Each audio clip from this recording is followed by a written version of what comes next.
9 communes environnantes autour de Huelgoat, où la problématique se pose aujourd'hui du fait de ne pas avoir suffisamment de sapeurs-pompiers volontaires à disposition au centre de secours.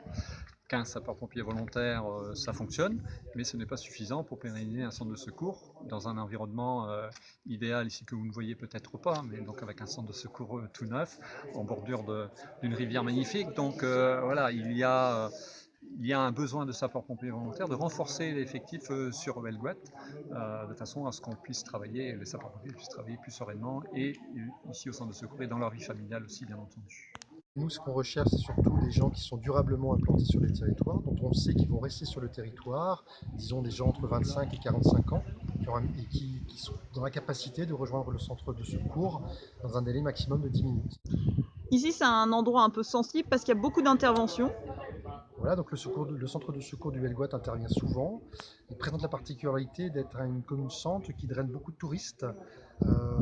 Souvent, le camping, les campings sont pleins.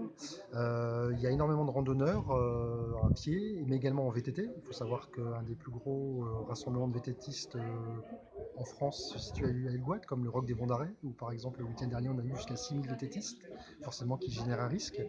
Il y a également un collège, il y a également une maison de retraite, il y a également des établissements recevant du public, des grandes surfaces, vous voyez, donc ça génère, la commune, le territoire du Helgoat génère des flux et génère des risques.